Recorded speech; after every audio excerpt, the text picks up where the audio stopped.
आदरणीय सभापति जी,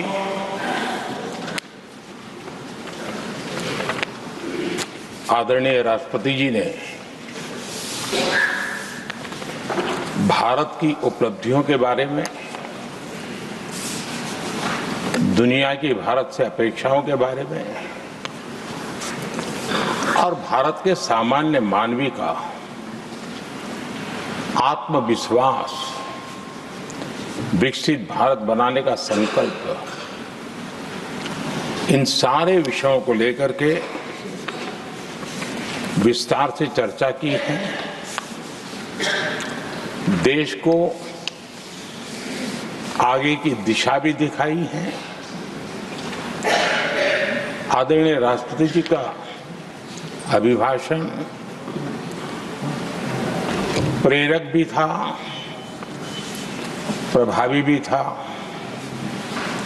और हम सब के लिए भविष्य के काम का मार्गदर्शन भी था। मैं आदरणीय राष्ट्रपति जी के उद्बोधन पर धन्यवाद करने के लिए उपस्थित हुआ हूं।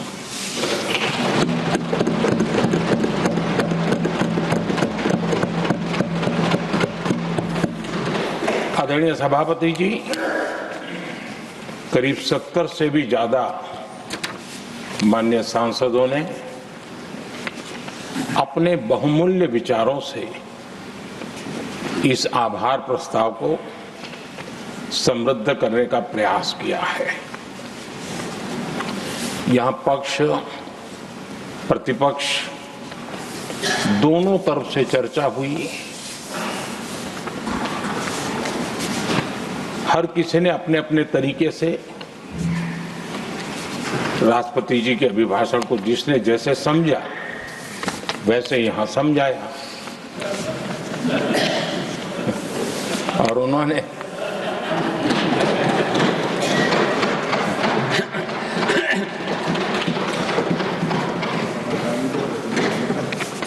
आदरणीय सभापति जी, यहां पर सबका साथ, सबका विकास, इस पर बहुत कुछ कहा गया। मैं समझ नहीं पाता हूं कि इसमें कठिनाई क्या है। सबका साथ, सबका विकास, ये तो हम सबका दायित्व है और इसीलिए तो देश ने हम सबको यहां बैठने का अवसर दिया है और उसमें, लेकिन जहां तक कांग्रेस का सवाल है,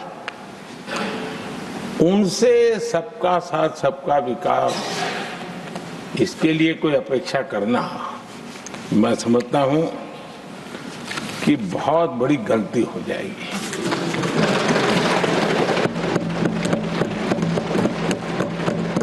ये उनकी सोच के बाहर है, उनकी समझ के भी बाहर है और उनके रोड मैप में भी ये सूट नहीं करता है, क्योंकि वो इतना बड़ा दल एक परिवार को समर्पित हो गया है। उसके लिए सबका साथ, सबका विकास संभव ही नहीं है।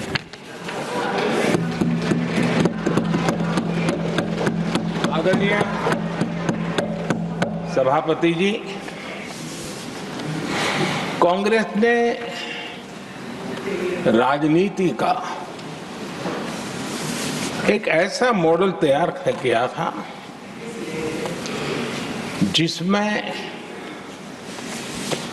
झूठ, फरेब, भ्रष्टाचार, परिवारवाद, तुष्टीकरण, सबका गालमेल था। जहां सबका गालमेल हो वहां सबका साथ हो ही नहीं सकता।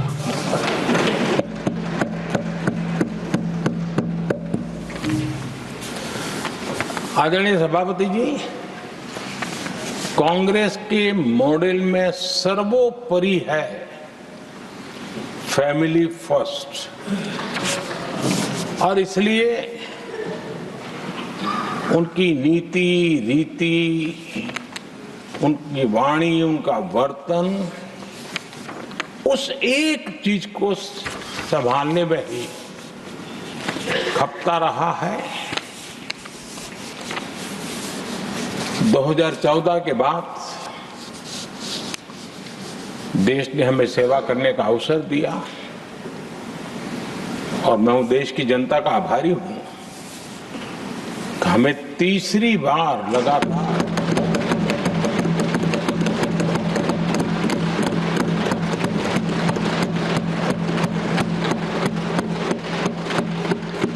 ये तीसरी बार जनता यहां पहुंचाती है। इतने बड़े देश में इतनी वाइब्रेंट डेमोक्रेसी हो, वाइब्रेंट मीडिया हो, हर प्रकार के बातें बताने की छूट हो, उसके बावजूद भी देश दूसरी बार तीसरी बार हमें सेवा करने का मॉडल बनाती है। इसका कारण देश की जनता ने हमारे विकास के मॉडल को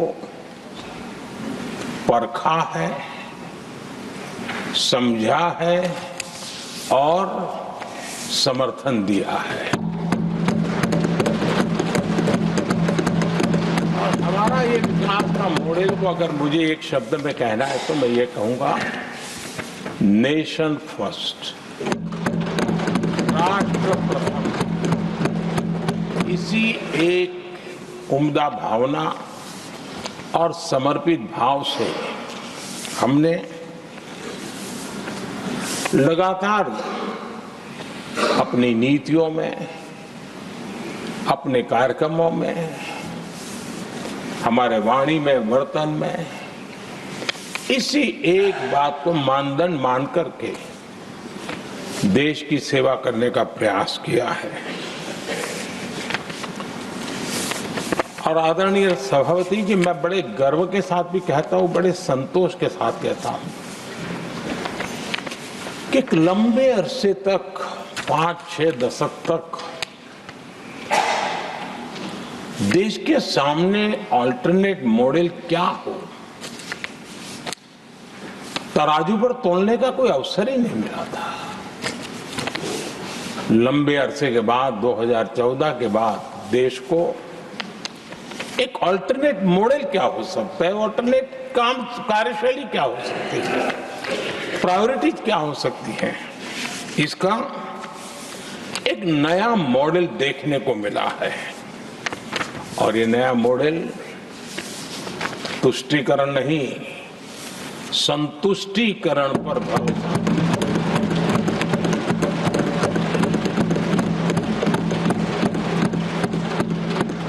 पहले के मॉडल में, खास करके कांग्रेस के कालखंड में, तुष्टीकरण, हर चीज में तुष्टीकरण, यही उनका एक प्रकार से औषधि बन गई थी उनकी राजनीति को करने की। और उन्होंने स्वार्थ नीति, राजनीति, देश नीति, सबका एक घोटाला करके रखा हुआ था। तरीका ये होता था कि छोटे तबके को कुछ दे देना और बाकियों को तरसा कर रखना, और जब चुनाव आए तब कहना देखो उनका मिला है, शायद आपको भी मिल जाएगा। और इस प्रकार से झुनझुना बांटते रहना, लोगों के आंखों पर पट्टी बांध करके अपनी राजनीतिक सियासत को चलाए रखना, ताकि चुनाव के समय वोट की खेती हो सके। यही कार्य चलता रहा। आदरणीय सभापति जी, हमारी कोशिश रही है कि भारत के पास जो भी संसाधन है, उन संसाधनों का ऑप्टिमम यूटिलाइजेशन किया जाए। भारत के पास जो समय है, उस समय का भी बर्बादी से बचा करके पल पल का उपयोग देश की प्रगति के लिए, जन सामान्य के कल्याण के लिए, उसी पर वो खर्च हो। और इसलिए हमने एक अप्रोच अपनाया, सैचुरेशन का अप्रोच।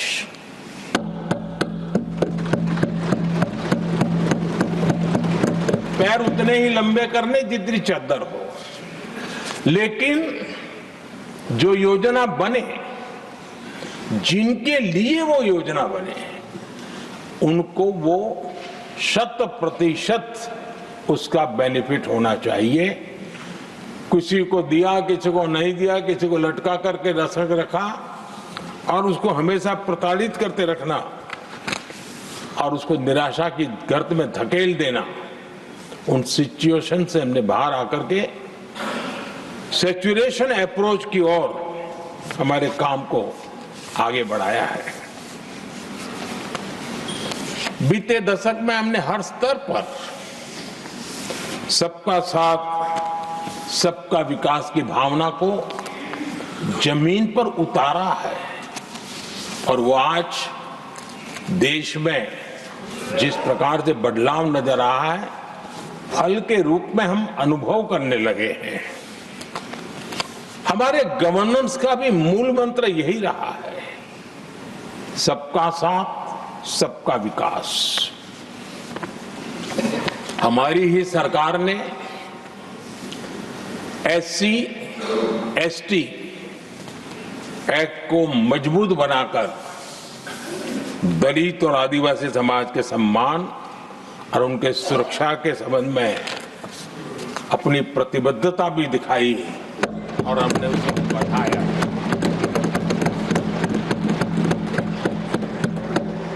आदरणीय सभापति जी, आज जातिवाद का जहर फैलाने के लिए भरपूर प्रयास हो रहा है, लेकिन 3 दशक तक दोनों सदन के OBC MPs और सभी दलों के OBC MPs सरकारों से मांग करते रहे थे कि OBC आयोग को संवैधानिक दर्जा दिया जाए। ठुकरा दिया गया, इनकार किया गया, क्योंकि शायद उस समय उनकी राजनीति को ये सूट नहीं करता होगा, क्योंकि तुष्टीकरण की राजनीति के और फैमिली फर्स्ट की राजनीति में जब वो बैठेगा तब तक वो चर्चा तक के हित में भी नहीं आता है। आदरणीय सभापति जी, ये मेरा सौभाग्य है कि हम सब ने मिलकर के 3 दशक से मेरे OBC समाज ने जिस बात के लिए मांगे की, आशाएं रखी, जिसको निराश करके रखा गया था, हमने आकर के इस आयोग को संवैधानिक दर्जा दिया।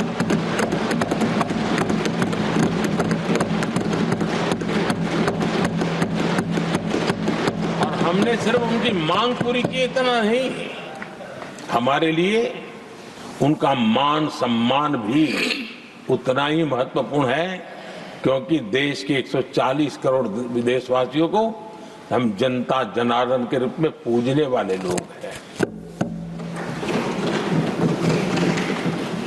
आदरणीय सभापति जी, हमारे देश में जब जब आरक्षण का विषय आया तो उसको एक तंदुरुस्त तरीके से समस्या के समाधान के लिए सत्य को स्वीकार करते हुए करने का प्रयास नहीं हुआ।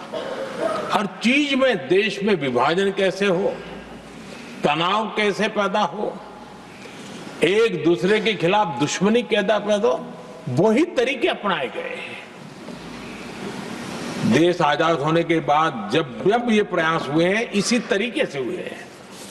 पहली बार हमारी सरकार ने एक ऐसा मॉडल दिया और सबका साथ सबका विकास के मंत्र की प्रेरणा से दिया कि हमने सामान्य वर्ग के गरीब को 10% आरक्षण दिया, बिना तनाव के, बिना किसी का छीन करके। और जब ये निर्णय किया तो एससी समुदाय ने भी उसको स्वागत किया, एसटी समुदाय ने भी स्वागत किया, ओबीसी समुदाय ने भी स्वागत किया। किसी को भी पेट में दर्द नहीं हुआ, क्योंकि इतना बड़ा निर्णय, लेकिन करने का तरीका था सबका साथ सबका विकास, और तब जाकर के बहुत ही स्वस्थ शांत तरीके से पूरे राष्ट्र ने इस बात को स्वीकार किया। आदरणीय सभापति जी, हमारे देश में दिव्यांगों की कभी सुनवाई जितनी मात्रा में होनी चाहिए थी नहीं हुई। जब सबका साथ सबका विकास का मंत्र होता है ना, तब मेरे दिव्यांग जन भी उस सबके कैटेगरी में होते हैं, और तब जाकर के हमने दिव्यांगों के लिए आरक्षण का विस्तार किया, दिव्यांगों के लिए सुविधाएं उपलब्ध हो, इसके लिए मिशन मोड में काम किया, दिव्यांगों के कल्याण के लिए अनेक योजनाएं बनाई, लेकिन योजनाओं को लागू भी किया।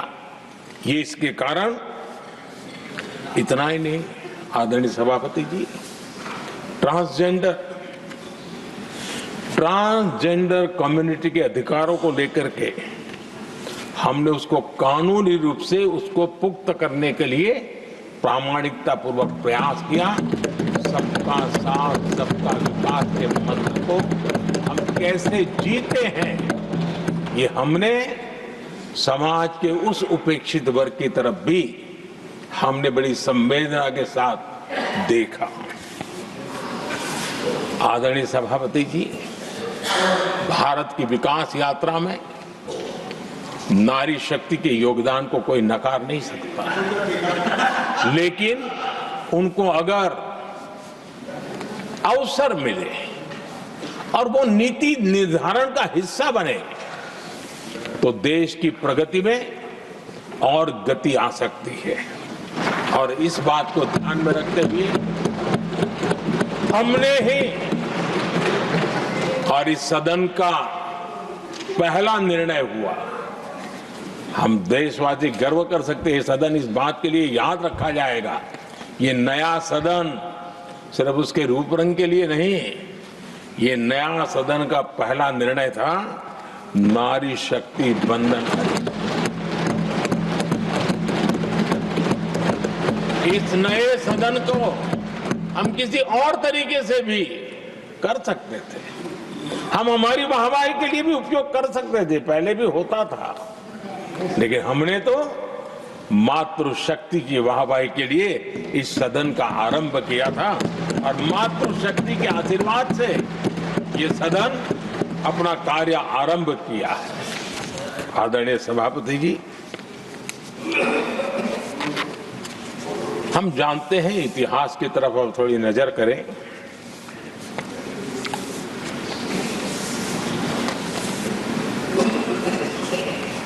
यानी मैं कह रहा हूं इसलिए नहीं, बाबा साहब आंबेडकर के साथ कांग्रेस को कितनी नफरत रही थी, उनके प्रति कितना गुस्सा था, और किसी भी हालत में बाबा साहब की हर बात के प्रति कांग्रेस चिढ़ जाती थी, और इसके सारे दस्तावेज मौजूद है। और इस गुस्से को दो बार बाबा साहब को चुनाव में पराजित करने के लिए क्या कुछ नहीं किया गया।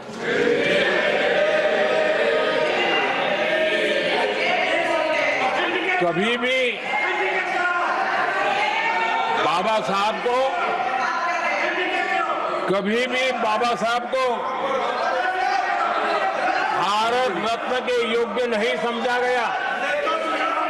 आदरणीय सभापति जी, कभी भी बाबा साहब को भारत रत्न योग्य नहीं समझा गया।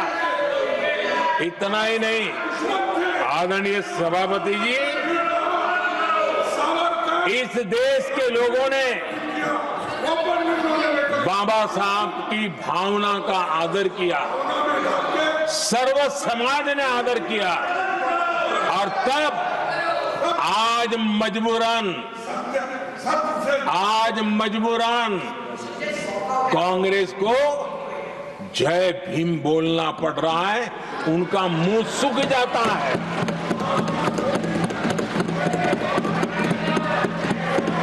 और आदरणीय सभापति जी, ये कांग्रेस भी रंग बदलने में बड़ी माहिर लग रही है। इतनी तेजी से अपना नकाब बदल देते हैं, ये इसमें साफ साफ नजर आ रहा है। आदरणीय सभापति जी, आप कांग्रेस का अध्ययन करेंगे तो कांग्रेस की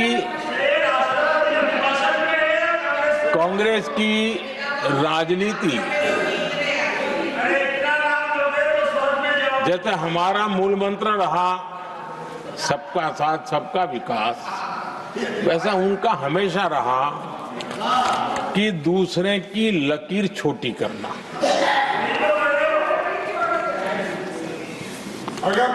और इसके कारण उन्होंने सरकारों को अस्थिर किया।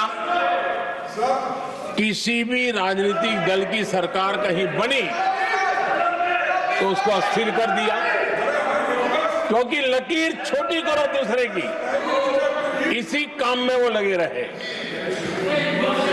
और ये जो उन्होंने रास्ता चुना है ना, औरों की लकीर छोटी करने का, लोकसभा के बाद भी जो उनके साथ थे वो भी भाग रहे हैं, तो उनको पता चला गया ये तो हमें भी मार डालेंगे। और यही उनकी नीतियों का परिणाम है कि आज ये हाल हो गए हैं कांग्रेस के। देश की सबसे पुरानी पार्टी, आजादी के आंदोलन से जुड़ी पार्टी, इतनी दुर्दशा। ये औरों की लकीर छोटी करने में अपनी शक्ति खपा रहे हैं ना। अगर वो खुद की लकीर लंबी करते तो उनकी ये दशा नहीं होती। और मैं बिना मांगे एडवाइस दे रहा हूं, आप अपनी लकीर लंबी करने में मेहनत कीजिए, सोचिए, तो कभी न कभी देश आपको भी ये 10 मीटर दूर यहाँ आने का अवसर देगी।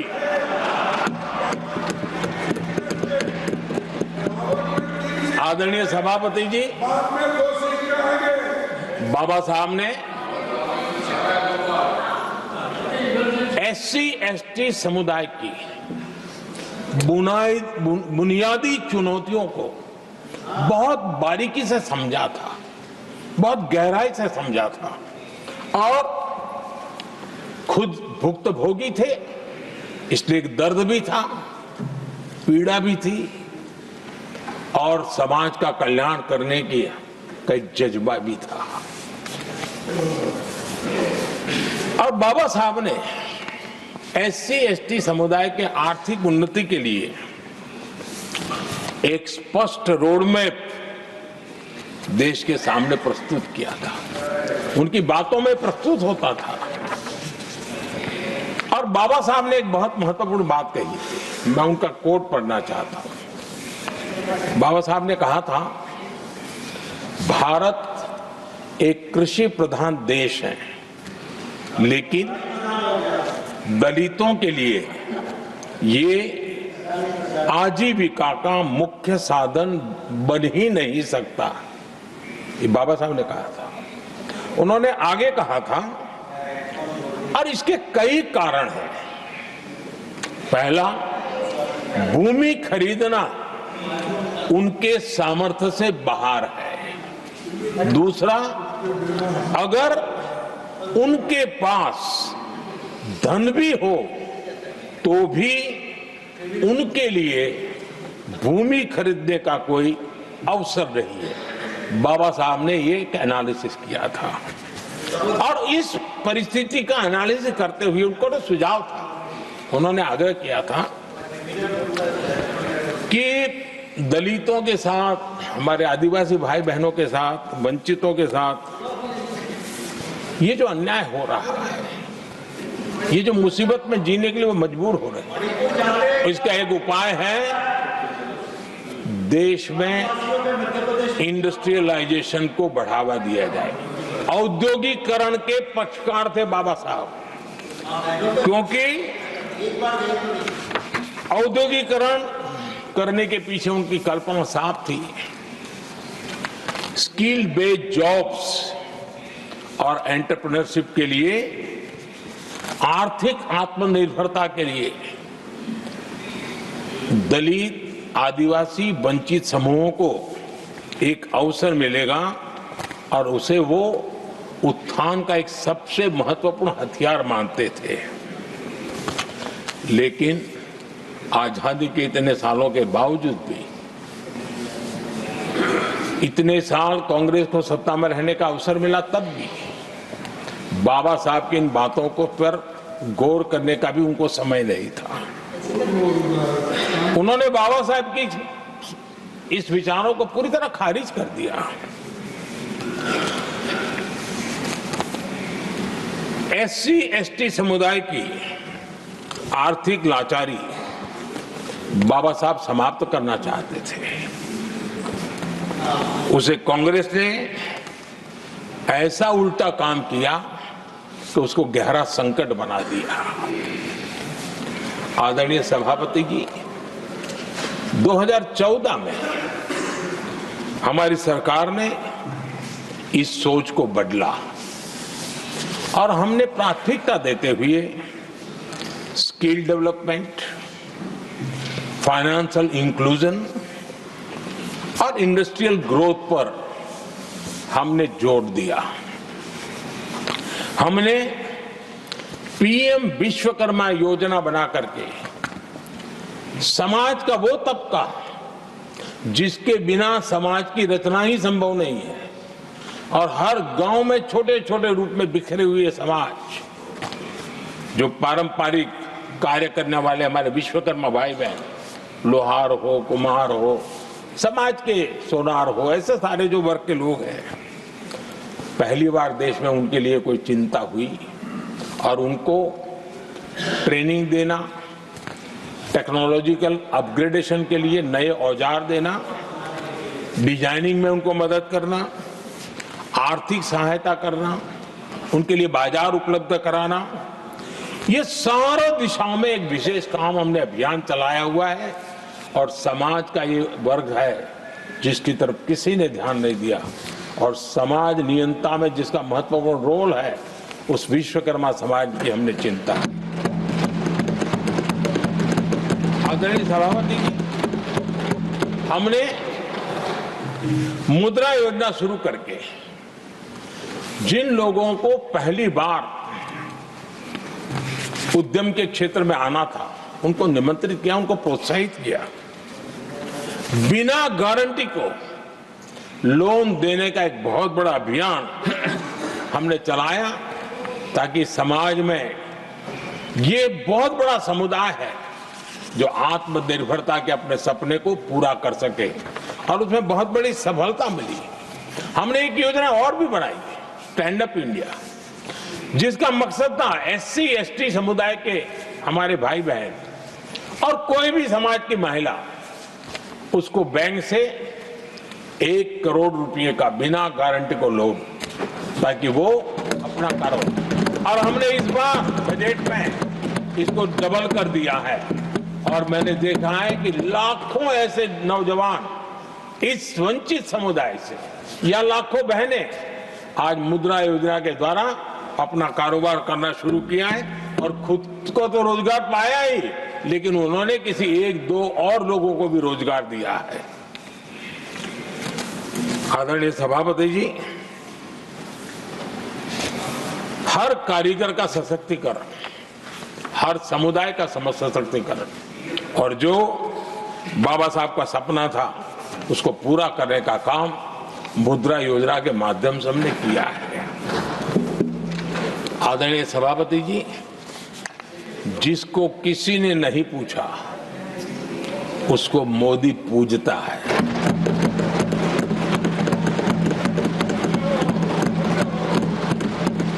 गरीब, वंचित, उसकी का कल्याण ये हमारी प्राथमिकता है।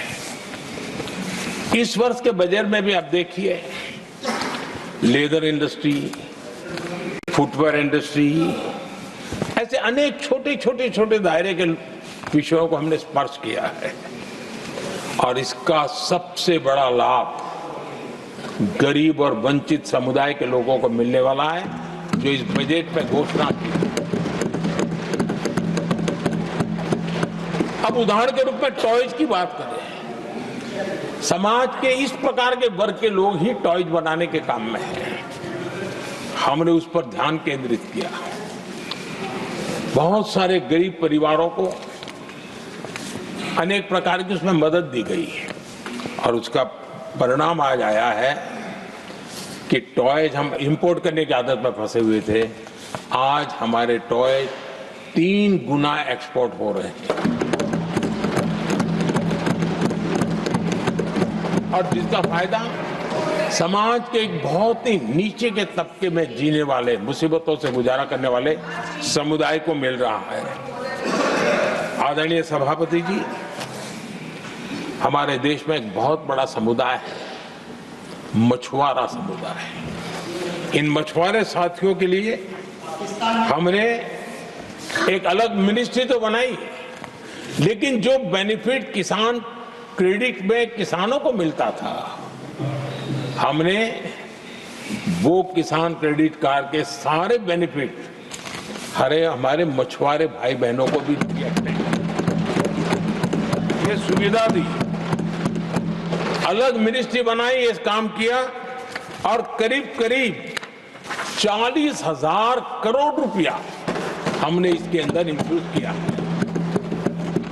फिशरीज सेक्टर को बल दिया है और इन प्रयासों का परिणाम ये आया है कि हमारा मछली उत्पादन 2 गुना और एक्सपोर्ट भी 2 गुना हुआ है और जिसका सीधा बेनिफिट हमारे मछुआरे भाई बहनों को हुआ है।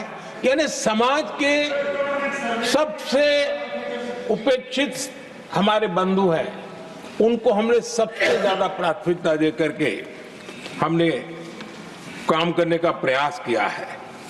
आदरणीय सभापति जी, यहाँ जो जातिवाद का जहर फैलाने की जिनको नया शौक लग गया है, हमारे देश के आदिवासी समाज, उन आदिवासी समाज में भी कई स्तर की स्थितियां हैं। कुछ समूह ऐसे हैं जिनकी संख्या बहुत कम है और जो करीब देश में 200-300 जगह पे बिखरे हुए हैं और कुल आबादी उनकी बहुत कम है, लेकिन वो ऐसे उपेक्षित रहे हैं, उनकी बारीकियों को जाने तो दिल दहलाने वाली बात है। और मेरा सद्भाग्य रहा कि राष्ट्रपति जी से इस विषय में मुझे काफी गाइडेंस मिला, क्योंकि उस समाज को काफी निकट से राष्ट्रपति जी जानती है और उसी में से आदिवासी समाज में भी बहुत वंचित अवस्था में जीने वाला एक जो छोटा तबके के लोग व बिखरे पड़े लोग हैं, उनको विशेष रूप से योजना में लाने का प्रयास हुआ और हमने पीएम जनमन योजना बनाई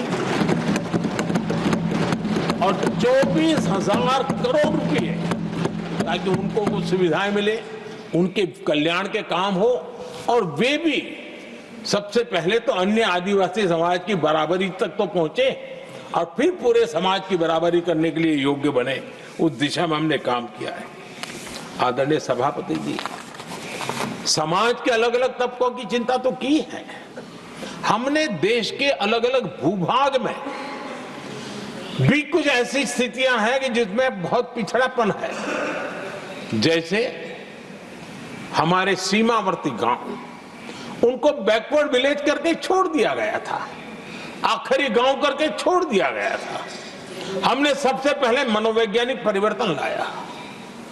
हम ये जो दिल्ली पहले और बाद में सब धीरे धीरे जो जाए दूर जाता जाए आखिर चला जाए, हमने बदल दिया।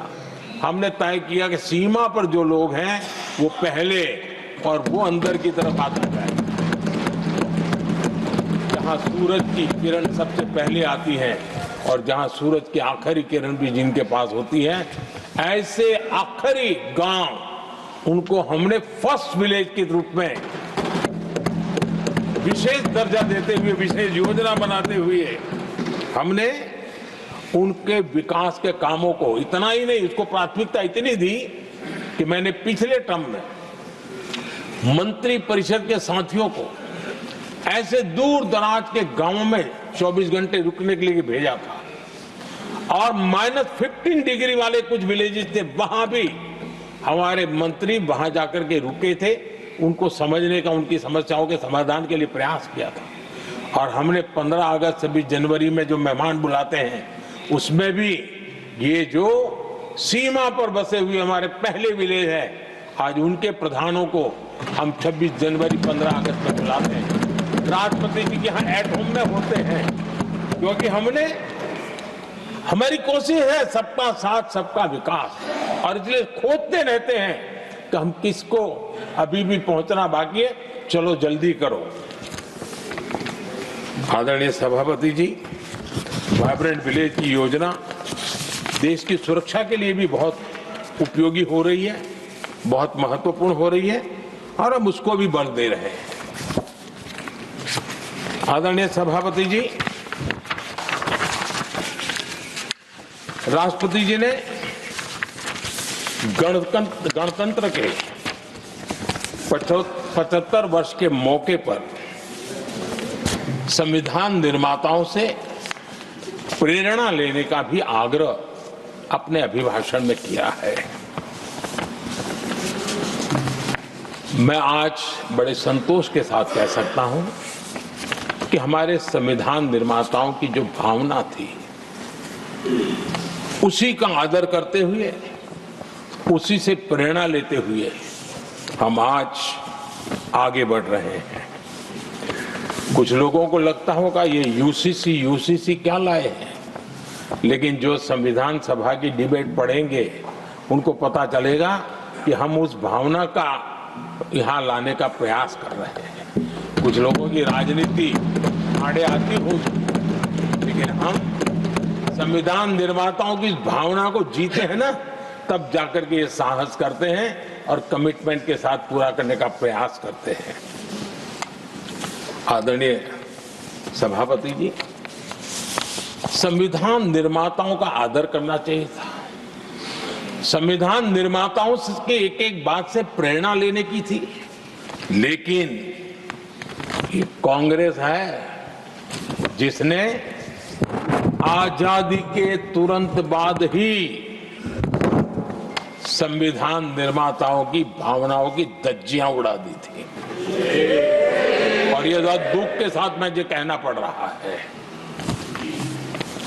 आप कल्पना कर सकते थे कि जब देश में चुनी हुई सरकार नहीं थी, एक स्टॉप गैप अरेंजमेंट था चुनाव तक का, वो स्टॉप गैप अरेंजमेंट में जो बैठे थे महाशय, उन्होंने संविधान में संशोधन कर दिया। आते ही चुनी हुई सरकार करती तो थोड़ा भी तो समझ आता था, लेकिन उतना भी इंतजाम नहीं किया। और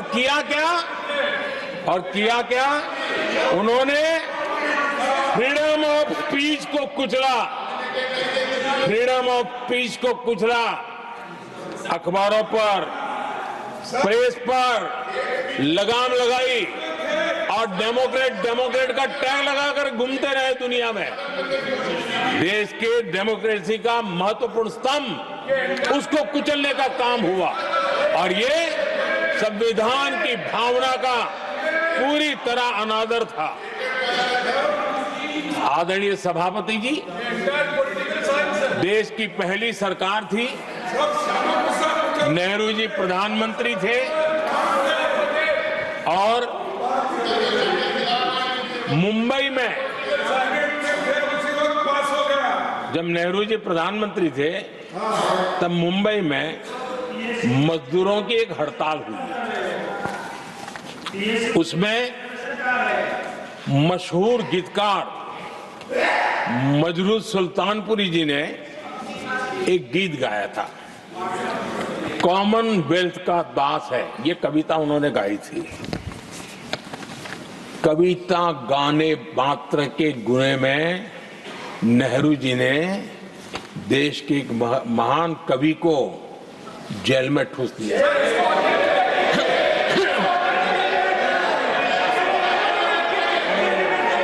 मशहूर एक्टर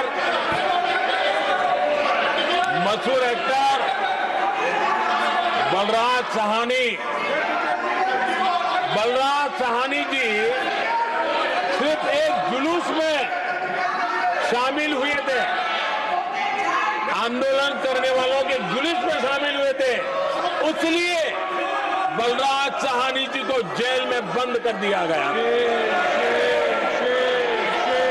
आदरणीय सभापति जी, लता मंगेशकर जी के भाई हृदयनाथ मंगेशकर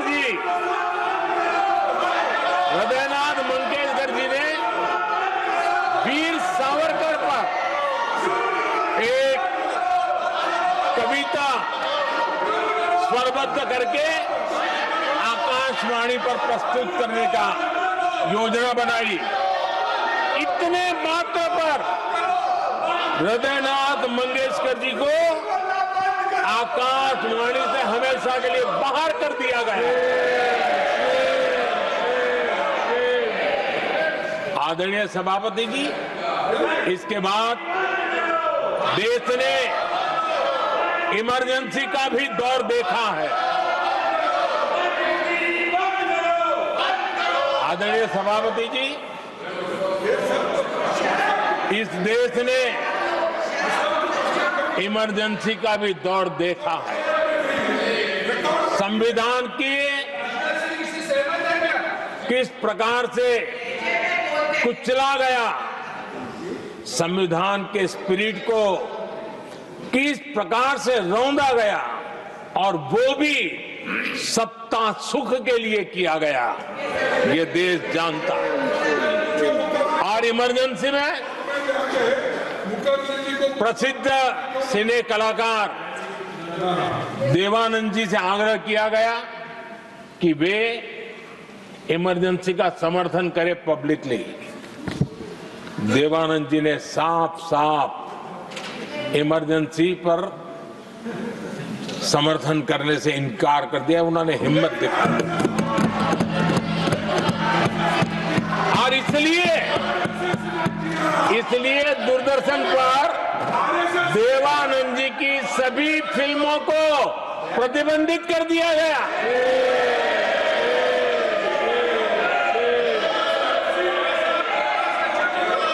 आदरणीय सभापति जी, ये संविधान की बातें करने वाले लोग, उन्होंने सालों से संविधान को अपने जेब में रखा है, उसी का ही परिणाम है। संविधान का सम्मान नहीं किया है। आदरणीय सभापति जी किशोर कुमार जी, उन्होंने कांग्रेस के लिए गाना गाने से मना किया।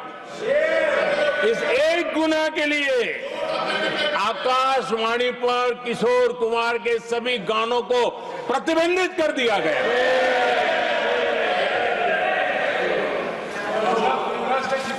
आदरणीय सभापति जी, मैं इमरजेंसी के उन दिनों को भूल नहीं सकता और शायद आज भी वो तस्वीरें मौजूद है। ये जो लोकतंत्र की बातें करते हैं, मानव गरिमा की बातें करते हैं और बड़े बड़े भाषण देने के लिए शौकीन लोग हैं।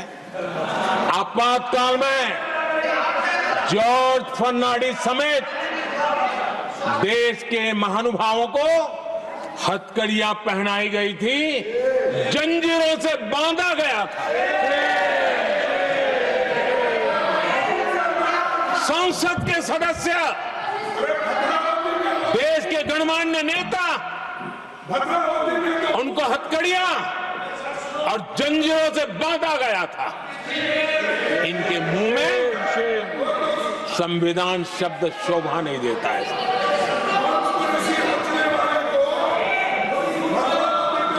आदरणीय सभापति जी, सत्ता सुख के लिए, शाही परिवार के अहंकार के लिए इस देश के लाखों परिवारों को तबाह कर दिया गया, देश को जेल खाना बना दिया गया।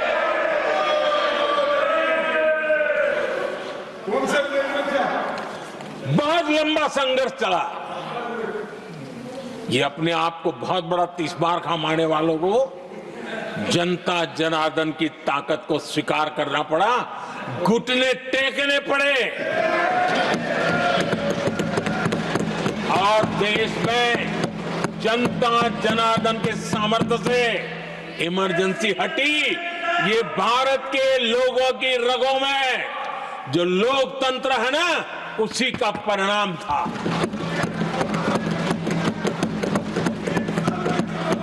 हमारे माननीय खड़गे जी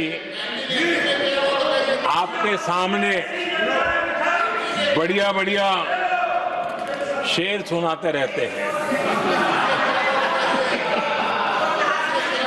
और उनका शौक है शेर सुनाने का। और सभापति जी आप भी बड़ा मजा लेते हैं।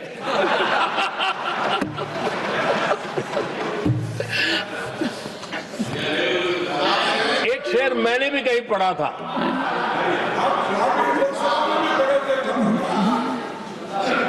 तमाशा करने वालों को क्या खबर, तमाशा करने वालों को क्या खबर,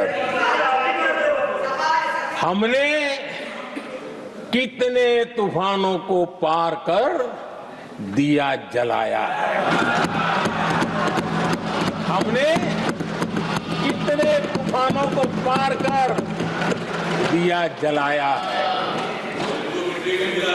आदरणीय सभापति जी, मैं आदरणीय खड़गे जी वरिष्ठ नेता है और मैं हमेशा सम्मान करता हूँ और इतना लंबा समय सार्वजनिक जीवन ये छोटी बात नहीं है। और मैं इस देश में चाहे शरद राव हो चाहे खड़गे जी हो, इन सब का मैं, हमारे देवगौड़ा जी बैठे हैं, ये असामान्य सिद्धियां हैं उनके जीवन की जो उन्होंने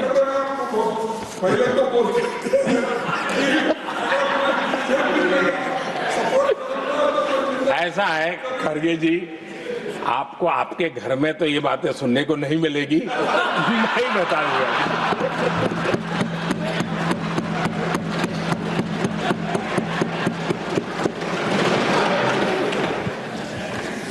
इस बार मैं देख रहा था कि खड़गे जी कविताएं पढ़ रहे थे, लेकिन जो बातें बता रहे थे, और आपने बड़ा सही पकड़ा था कि जरा बताओ तो सही भी ये कविता है कब की है? उनको पता था, सभापति जी उनको पता था ये कविता कब की है। भीतर कांग्रेस की दुर्दशा का इतना दर्द पड़ा था, लेकिन वहां हालत यह है कि बोल नहीं सकते, तो उन्होंने सोचा ये अच्छा मंच है, यही बोल दें। और इसलिए उन्होंने नीरज की कविता के माध्यम से उनके घर के हालात यहां प्रस्तुत किए। आदरणीय सभापति जी, जो आज के लिए सही है, खड़गे जी को मैं आज वही कवि नीरज जी की कुछ पंक्तियां सुनाना चाहता हूं।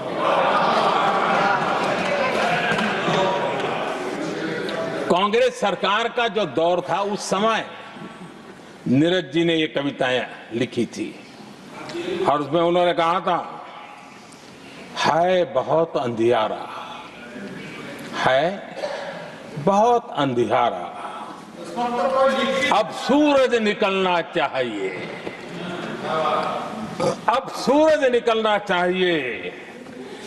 जिस तरह से भी हो ये मौसम बदलना चाहिए, जिस तरह से भी हो ये मौसम बदलना चाहिए। नीरज जी ने कांग्रेस के उस कालखंड में ये कविता कही। 1970 में जब कांग्रेस, अरे चारों तरफ कांग्रेस का राज चलता था, उस समय नीरज जी का एक और कविता संग्रह प्रकाशित हुआ था, फिर दीप जलेगा। हरिवंश जी तो अभ्यासु हैं तो उनको भली भांति पता है। उस समय उनका यह संग्रह प्रसिद्ध हुआ था, फिर दीप जलेगा। उसमें उन्होंने कहा था, और ये बड़ा महत्वपूर्ण है, नीरज जी ने उस समय कहा था, मेरे देश उदास न हो। नीरज जी ने अपनी कविता में कहा था, मेरे देश उदास न हो, फिर दीप जलेगा, तिमिर ढलेगा। और हमारा सद्भाग्य देखिए, हमारे प्रेरणा पुरुष अटल बिहारी वाजपेयी जी ने भी 40 साल पहले कहा था, सूरज निकलेगा, अंधेरा छटेगा, कमल खिलेगा।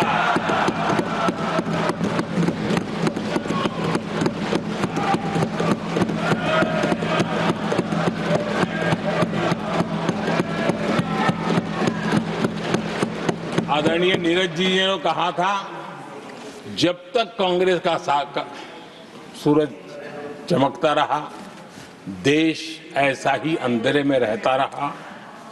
कई दशक तक ऐसे ही हाल बने रहे। आदरणीय सभापति जी,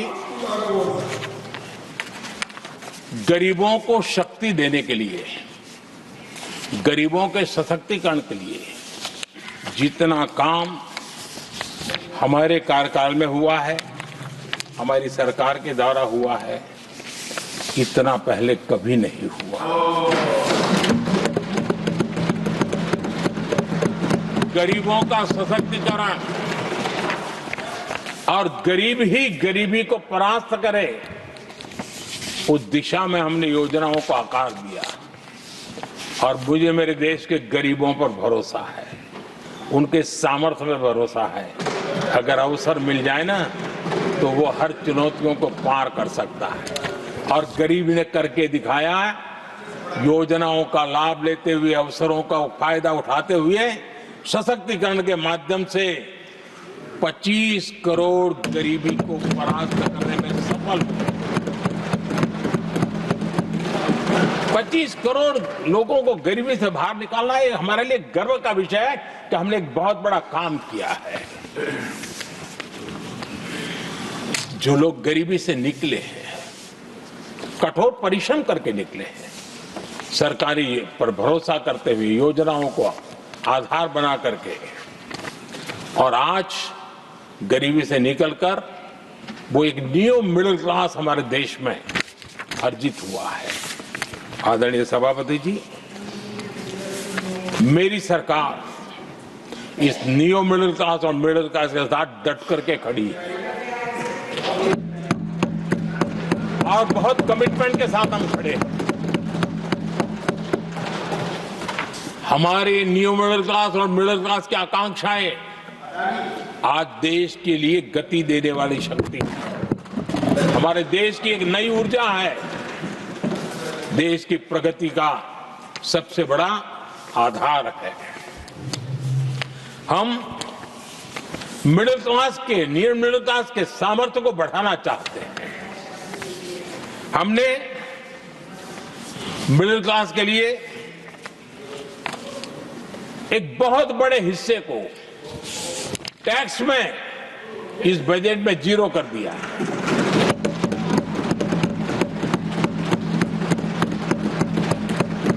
2013 में 2 लाख तक की आय टैक्स में मुक्ति थी, इनकम टैक्स में 2 लाख तक मुक्ति थी। आज हमने 12 लाख तक टैक्स में मुक्ति कर दी। हम 70 साल से ऊपर के किसी भी वर्ग के क्यों न हो, किसी भी समाज से क्यों न हो, उनको आयुष्मान योजना का लाभ देकर के, और उसका सबसे बड़ा लाभ मिडिल क्लास के बुजुर्गों को मिल रहा है। आदरणीय सभापति जी, हमने देश में 4 करोड़ घर बनाकर हमारे देशवासियों को दिए, जिसमें से 1 करोड़ से ज्यादा घर शहरों में बने हैं। हमने घर खरीदने वालों के साथ बहुत बड़ा फ्रॉड हुआ करता था, उनको सुरक्षा देना बहुत जरूरी था, और इसी सदन में हमने रेरा का कानून बनाया है, जो आज मध्यम वर्ग के घर के सपने के खिलाफ जो रुकावटें थी, उसको दूर करने एक महत्वपूर्ण हथियार बना है। इस बार बजट में स्वामी इनिशिएटिव लाया गया है, जो हाउसिंग प्रोजेक्ट अटके हुए हैं, जिसमें मध्यम वर्ग के पैसे रुके हुए हैं और उनकी सुविधाएं अटकी हुई हैं, उनके उस काम के लिए 15,000 करोड़ रुपया इस बजट में हमने आवंटित किया है, ताकि मध्यम वर्ग के उन सपनों को पूरा कर सकें।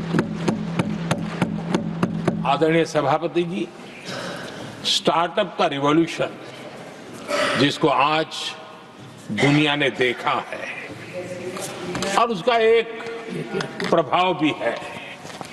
ये स्टार्टअप चलाने वाले कौन है? ये स्टार्टअप चलाने वाले नौजवान ज्यादातर मिडिल क्लास के नौजवान हैं। आज पूरी दुनिया भारत के प्रति आकर्षित है, खास करके G20 समूहों की देश के 50-60 स्थानों पर जो मीटिंगें हुई, उसके कारण भारत को जो पहले सभी दिल्ली, मुंबई या बेंगलुरु मानते थे, भारत को विशालता का उनको पता चला है, और आज विश्व का भारत के टूरिज्म के प्रति आकर्षण बढ़ा है। और जब टूरिज्म बढ़ता है तो व्यवसाय के भी अनेक अवसर आते हैं, और उसका लाभ भी हमारे मिडिल क्लास को बहुत मिलने वाला है, उनके आय के साथ। आदरणीय सभापति जी, आज हमारा मिडिल क्लास आत्मविश्वास से भरा हुआ है, और ये अभूतपूर्व है। ये अपने आप में एक बहुत बड़ा सामर्थ्य बना देता है देश का, और मुझे पूरा विश्वास है कि भारत का मध्यम वर्ग विकसित भारत के संकल्प को साकार करने के लिए कमर कस करके खड़ा हो गया है, हमारे साथ चल पड़ा है।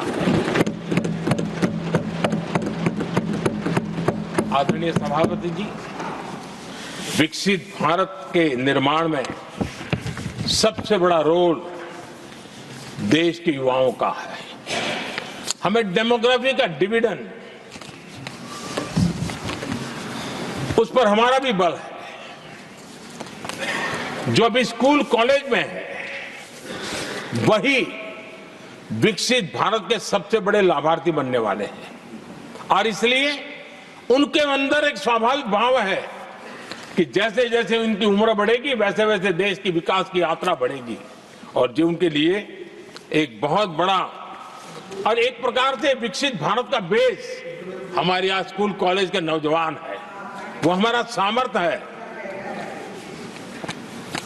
पिछले 10 साल में लगातार इस तबके को, इस बेस को मजबूत करने के लिए हमने बहुत सोची समझी रणनीति के तहत काम किया है।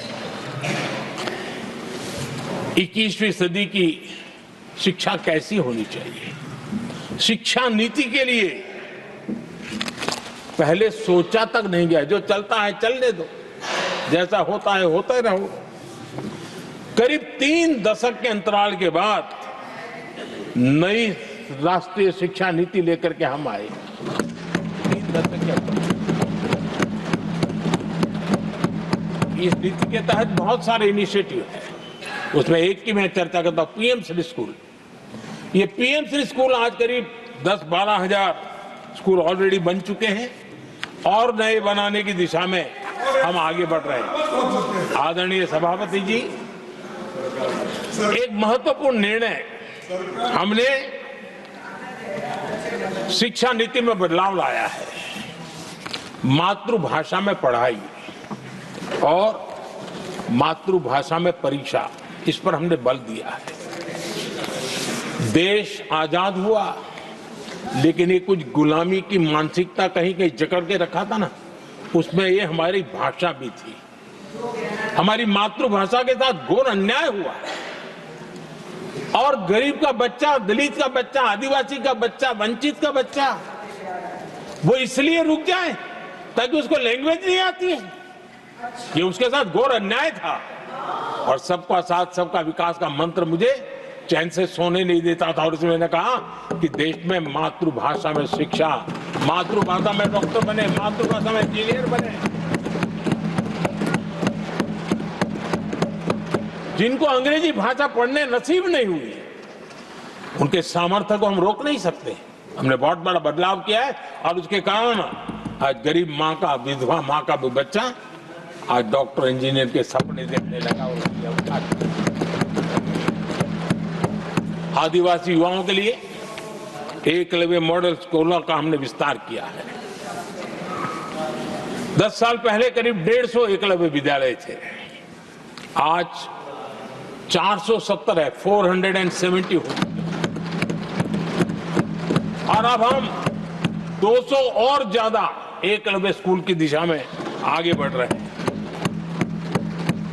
आदरणीय सभापति जी, हमने सैनिक स्कूलों में भी बहुत बड़ा रिफॉर्म किया और सैनिक स्कूलों में हमने बेटियों को भी प्रवेश की व्यवस्था की।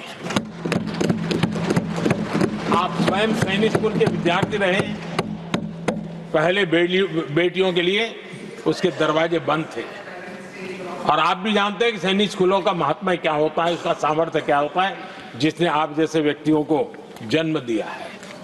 अब वो अवसर मेरे देश की बेटियों को भी मिलेगा। हमने सैनिक स्कूल के दरवाजे खोल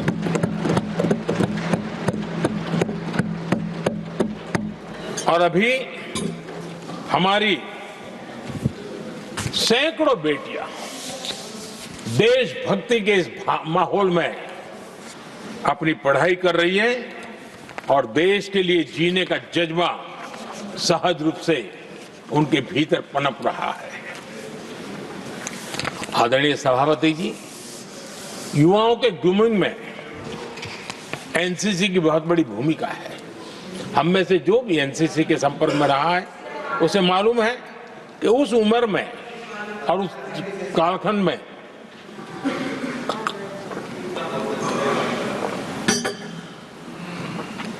एक बहुत सुनहरा अवसर होता है व्यक्ति के विकास में, सर्वांगीण विकास में। उसको एक एक्सपोजर मिलता है। बीते वर्षों में एनसीसी में अभूतपूर्व विस्तार हुआ है। हमने उसको भी जकड़ करके बैठ गए थे। 2014 तक एनसीसी में करीब 14 लाख कैडेट हुआ करते थे। आज वो संख्या 20 लाख पार कर गई।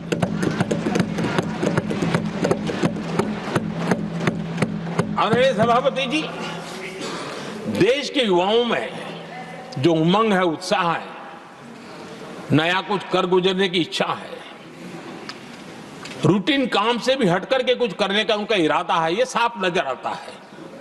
जब मैंने स्वच्छ भारत अभियान चलाया, मैंने देखा है कि आज भी कई शहरों के नौजवानों की टोलियां अपने तरीके से, स्वयं प्रेरणा से स्वच्छता के अभियान को आगे बढ़ा रही है।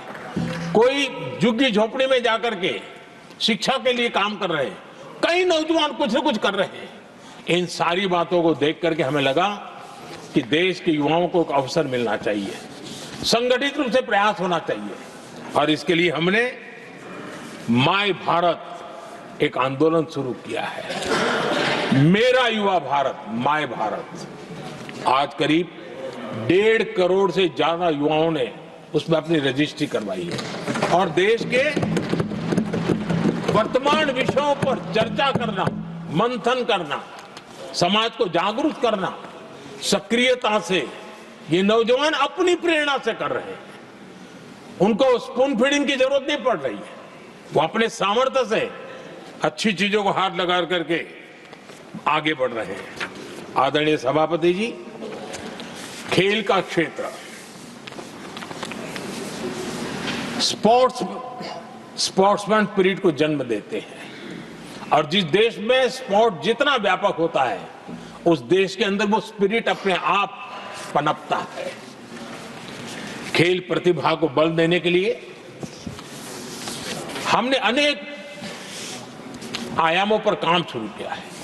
खेल के लिए जो इंफ्रास्ट्रक्चर की जरूरत हो, उसके लिए जो फाइनेंशियल सपोर्ट की आवश्यकता हो, उसमें अभूतपूर्व हमने मदद की है ताकि देश के नौजवानों को एक अवसर मिले।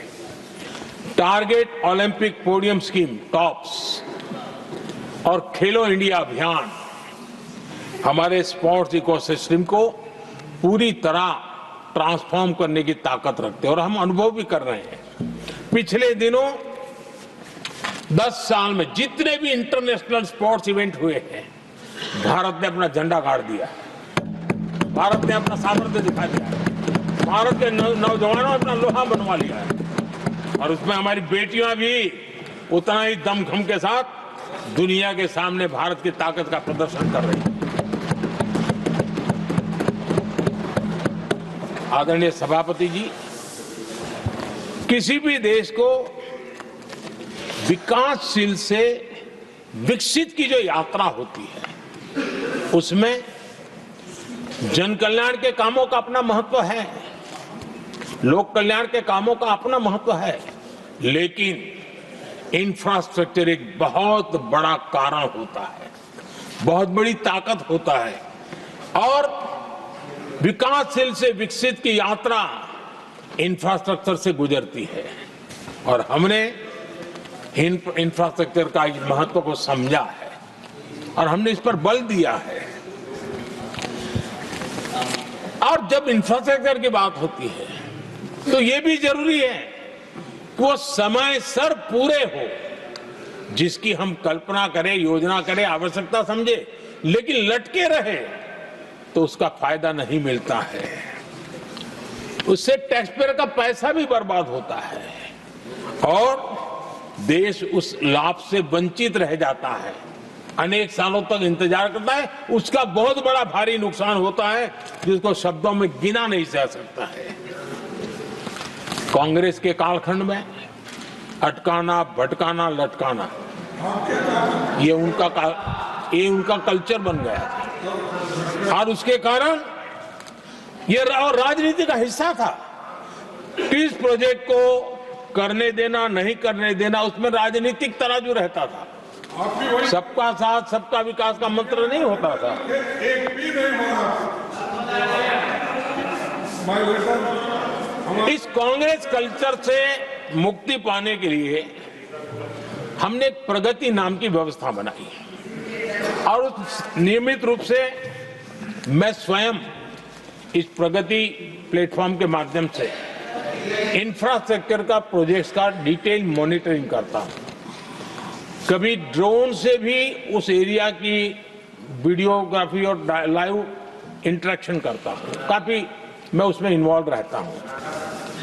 करीब करीब 19 लाख करोड़ रुपए के ऐसे जो प्रोजेक्ट अटके पड़े हुए थे किसी न किसी कारण से, राज्य और केंद्र का कोऑर्डिनेशन नहीं होगा, एक डिपार्टमेंट का दूसरे डिपार्टमेंट से कोऑर्डिनेशन नहीं होगा, फाइलों में कहीं लटका पड़ा होगा, इन सारी चीजों का रिव्यू करता हूं और ऑक्सफोर्ड यूनिवर्सिटी ने उस पर अध्ययन किया इस प्रगति के हमारे इनिशिएटिव पर और बहुत बड़ा उसने अच्छा रिपोर्ट दिया है और उसमें उसने एक बहुत बड़ा सुझाव दिया है। उसने कहा प्रगति के इनिशिएटिव के बारे में कहा है उन्होंने प्रगति के अनुभवों से सीखते हुए अन्य विकासशील देशों के पास भी इंफ्रास्ट्रक्चर के विकास में क्रांति लाने का एक मूल्यवान अवसर है। ये प्रगति को सभी डेवलपिंग कंट्रीज के लिए उन्होंने ये सुझाव दिया। पहले काम कैसे होते थे, मैं तथ्यों के साथ कुछ उदाहरण देना चाहता हूं ताकि पता चले कि कैसे देश को नुकसान किया गया है। मैं ये नहीं कह रहा हूं हर कुछ एक ही व्यक्ति ने जानबूझ के किया होगा, लेकिन कल्चर डेवलप हो गया और उसका परिणाम हुआ। अब देखिए उत्तर प्रदेश में हम एग्रीकल्चर, किसान, भाषण तो बहुत बढ़िया दे देते हैं, अच्छा लगता है, भड़काने का काम करने में क्या जाता है, कोई जो इन्वेस्टमेंट तो है ही नहीं, भड़काते रहो दुनिया को, कोई काम तो करना नहीं है। उत्तर प्रदेश में कृषि के लिए एक अहम योजना थी, सरयू नहर परियोजना। सरयू नहर परियोजना 1972, सोचिए साहब, 1972 में स्वीकृत हुई थी, 5 दशक तक लटकी रही। 1972 में जिस योजना को सोचा गया, योजना बनी, फाइल पे स्वीकृत हो चुकी, 2021 में हमने आकर के इसको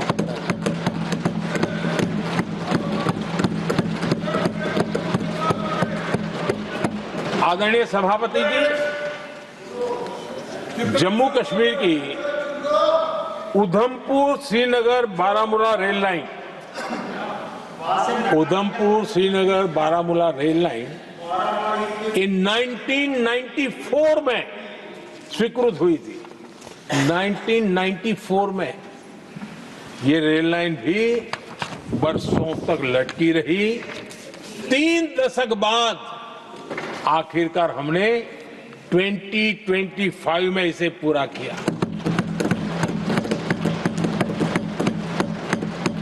आदरणीय सभापति जी, ओडिशा की Haridaspur Paradip rail line, Haridaspur Paradip rail line 1996 में स्वीकृति हुई थी,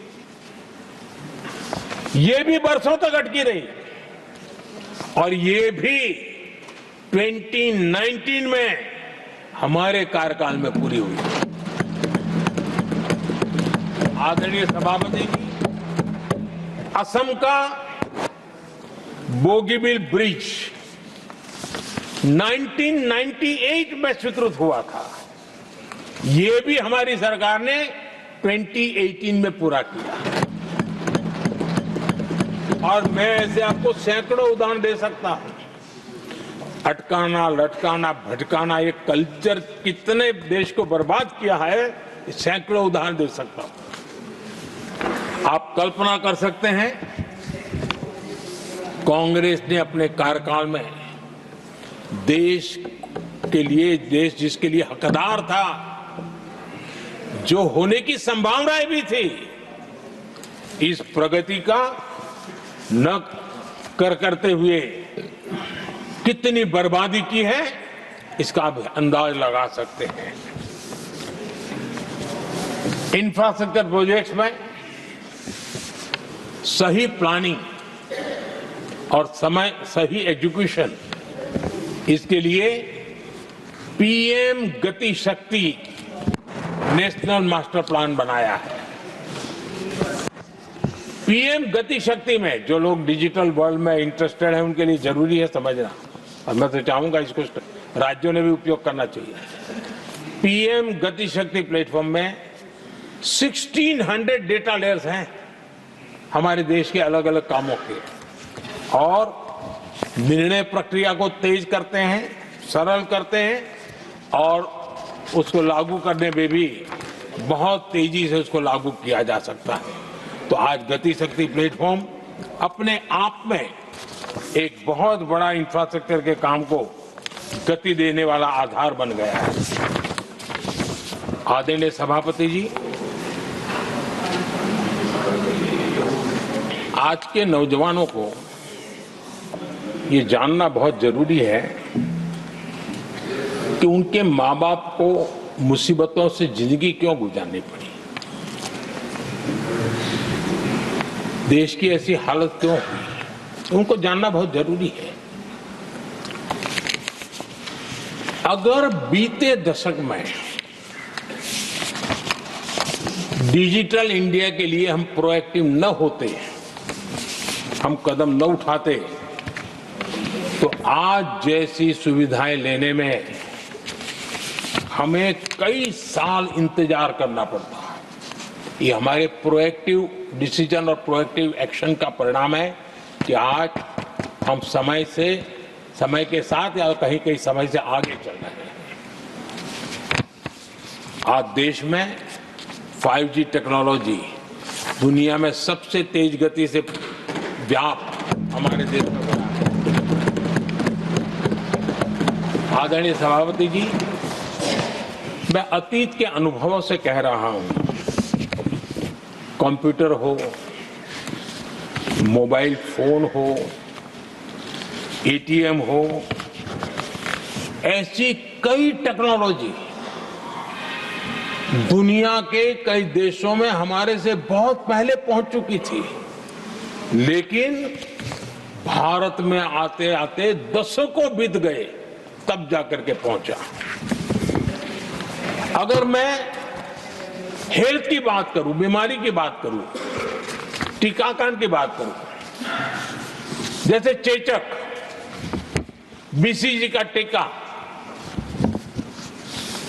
जब हम गुलाम थे तब दुनिया में वो टीकाकरण हो रहा था, कुछ देशों में हो चुका था, लेकिन भारत में ये दशकों बाद आया। पोलियो की वैक्सीन हमने दशकों तक इंतजार करना पड़ा, दुनिया आगे बढ़ चुकी थी, हम पीछे रह गए थे। कारण यह था कांग्रेस ने देश की व्यवस्था को ऐसे जकड़ करके रखा था। उनको लगता था सारा ज्ञान सरकार में जो बैठे हैं उन्हीं को है, वही सब कर लेंगे, और उसी का एक परिणाम था लाइसेंस परमिट राज। मैं देश के नौजवानों को कहूंगा, लाइसेंस परमिट राज का कितना जुल्म था, देश विकास नहीं कर सकता था, और लाइसेंस परमिट राज यही कांग्रेस की पहचान बन गई थी। आदरणीय सभापति जी, कंप्यूटर का जब शुरुआती दौर था तो कंप्यूटर को इंपोर्ट करना चाहता है तो उसके लिए लाइसेंस लेना होता था कंप्यूटर लाने के लिए, और कंप्यूटर लाने के लाइसेंस पाने में भी सालों लग जाते थे। आदरणीय सभापति जी, वो दिन थे मकान बनाने के लिए सीमेंट चाहिए तो सीमेंट के लिए भी परमिशन लेना पड़ता था मकान बनाने के। इतना ही नहीं सभापति जी, शादी ब्याह में अगर चीनी की जरूरत हो, चीनी चाय पिलानी हो, तो भी लाइसेंस लेना पड़ता था। मेरे देश के नौजवानों को पता होना, और मैं आजाद भारत की बात कर रहा हूं, मैं अंग्रेजों के कालखंड की बात नहीं कर रहा हूं, कांग्रेस के कालखंड की बात कर रहा हूं। और कांग्रेस के एक पूर्व वित्त मंत्री जो अपने आप को बहुत ज्ञानी मानते हैं, उन्होंने माना था कि लाइसेंस परमिट के बिना कोई काम होते नहीं है, सारे काम लाइसेंस परमिट के रास्ते से ही गुजरते हैं। और उन्होंने ये भी कहा था कि लाइसेंस परमिट बिना रिश्वत को नहीं होता है। मैं कांग्रेस के वित्त मंत्री ने जो कहा वो कह रहा हूं, बिना रिश्वत को नहीं होता है। अब कोई बहुत आसानी से समझ सकता है, उस जमाने में रिश्वत मतलब हाथ की सफाई कौन करता था भाई, ये कौन पंजा था? वो पैसा कहां जाता था, देश का नौजवान भली भांति समझ सकता है। यही इस सदन में कांग्रेस के एक माननीय सदस्य हैं, मौजूद है, जिनके पिताजी के पास खुद के पैसे थे, किसी से लेना नहीं था, और कार खरीदना चाहते थे। यहां मौजूद एक एमपी है कांग्रेस के, उनके पिताजी खुद के पैसे से कार खरीदना चाहते थे। 15 साल तक उनको कार के लिए इंतजार करना पड़ा था कांग्रेस के राज में।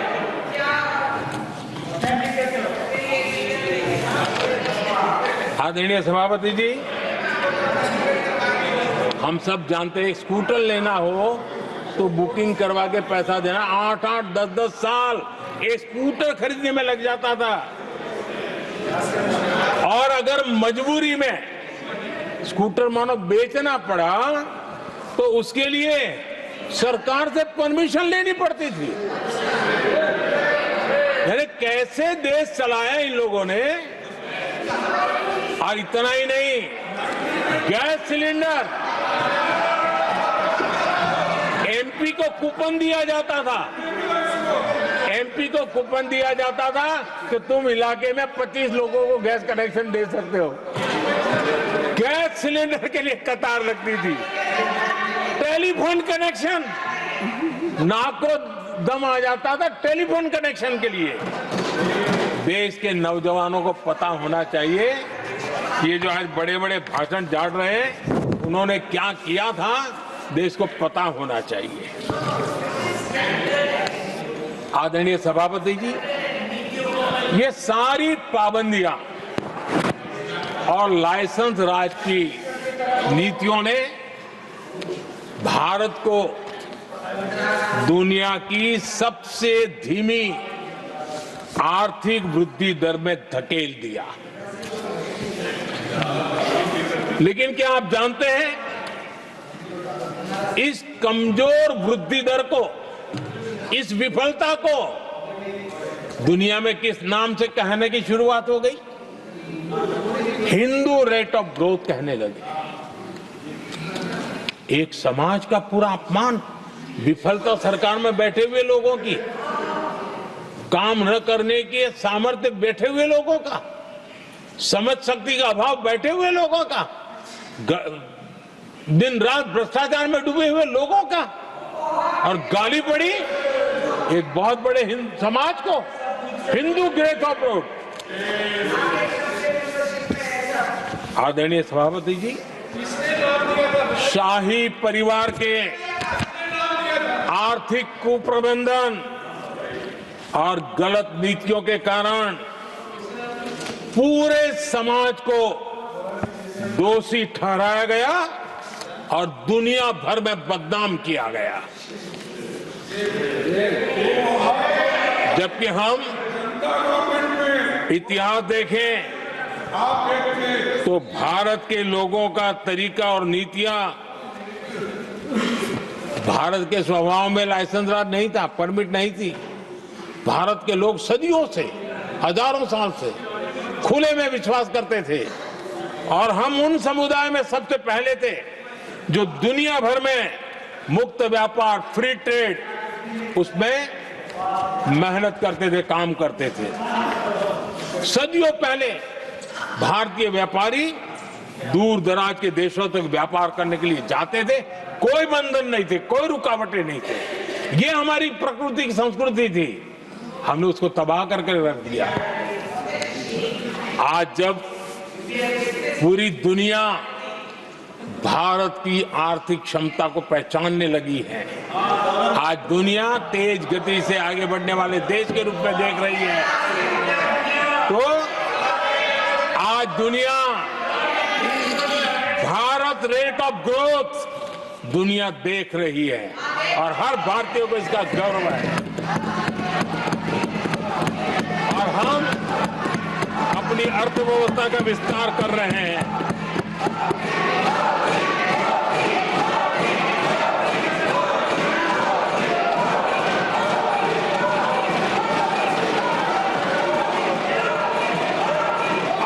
सभापति जी, आदरणीय सभापति जी, कांग्रेस के पंजे से मुक्त होकर आप देश चैन की सांस ले रहा है और ऊंची उड़ान भी भर रहा है।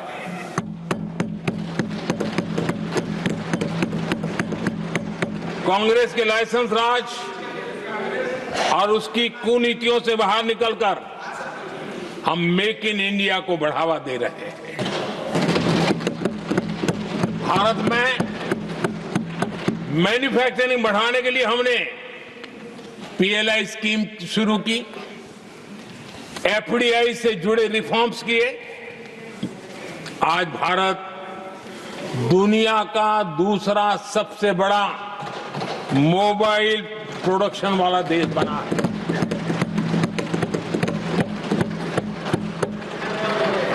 पहले हम ज्यादातर फोन बाहर से इंपोर्ट कर रहे थे, अब हमारी पहचान एक मोबाइल एक्सपोर्टर के रूप में बनी है।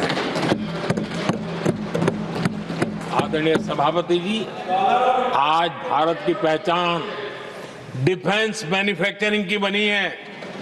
10 साल में हमारा डिफेंस प्रोडक्ट्स 10 गुना एक्सपोर्ट बढ़ा है। 10 साल में 10 गुना बढ़ा है। आदरणीय सभापति जी, भारत में सोलर मॉड्यूल मैन्युफैक्चरिंग भी 10 गुना बढ़ गए हैं। आज हमारा देश दुनिया का दूसरा सबसे बड़ा स्टील प्रोड्यूसर देश है। 10 सालों में हमारा मशीनरी और इलेक्ट्रॉनिक एक्सपोर्ट तेजी से आगे बढ़ा है। बीते 10 सालों में भारत का टॉयज एक्सपोर्ट 3 गुना से ज्यादा बढ़ गया है। इन्हीं 10 सालों में एग्रो केमिकल एक्सपोर्ट भी बढ़ा है। कोरोना के कालखंड में हमने 150 से ज्यादा देशों को वैक्सीन और दवाइयां सप्लाई की। मेड इन इंडिया, हमारे आयुष और हर्बल प्रोडक्ट का एक्सपोर्ट भी बहुत तेज गति से बढ़ा है और बढ़ रहा है। आदरणीय सभापति जी, खादी जो कांग्रेस ने की तो सबसे बड़ा एक काम करते रहे खादी के लिए, तो भी मुझे लगता है हाँ ये आजादी के आंदोलन के लोगों से कुछ प्रेरणा आगे बढ़ा रहे हैं, वो भी नहीं किया। खादी और विलेज इंडस्ट्री का टर्नओवर पहली बार 1.5 लाख करोड़ से ज्यादा हुआ।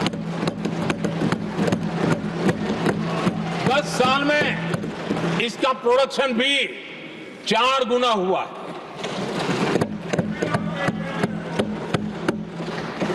इस सारी मैन्युफैक्चरिंग का बहुत बड़ा लाभ हमारे एमएसएमई सेक्टर को मिला है। इससे देश में बड़ी संख्या में रोजगार के अवसर तैयार हुए हैं। आदरणीय सभापति जी, हम सभी जनता के प्रतिनिधि हैं।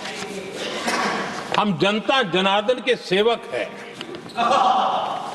जनप्रतिनिधि के लिए देश और समाज का मिशन ही सब कुछ होता है और सेवा व्रत लेकर के ही जनप्रतिनिधियों के लिए काम करना उनका दायित्व होता है। आदरणीय सभापति जी, देश की हम सभी से अपेक्षा है कि हम विकसित भारत को आत्मसात करने के लिए कोई कमी हमारी तरफ से नहीं रहनी चाहिए। हम सबका सामूहिक दायित्व होना चाहिए। ये देश का संकल्प है, ये किसी सरकार का संकल्प नहीं है, किसी व्यक्ति का संकल्प नहीं है, 140 करोड़ देशवासियों का संकल्प है। और सभापति जी, मेरे शब्द लिख करके रखिए, जो लोग विकसित भारत के संकल्प से अपना को अछूता रखेंगे देश उनको अछूता कर देगी। हर किसी को जुड़ना पड़ेगा। अब बच करके नहीं रह सकते, क्योंकि भारत का मिडिल क्लास, भारत का नौजवान पूरी ताकत के साथ देश को आगे बढ़ाने में जुट चुका है। और इसलिए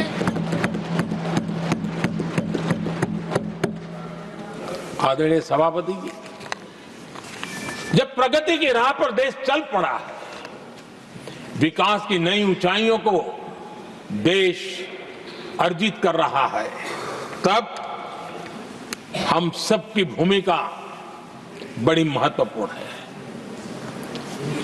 सरकारों में विरोध होना लोकतंत्र का स्वभाव है, नीतियों का विरोध होना लोकतंत्र का जिम्मेवारी भी है, लेकिन घोर विरोधवाद, घोर निराशावाद और अपनी लकीर लंबी नहीं करनी, दूसरी लकीर को छोटा करने की कोशिशें विकसित भारत में रुकावट बन सकती है।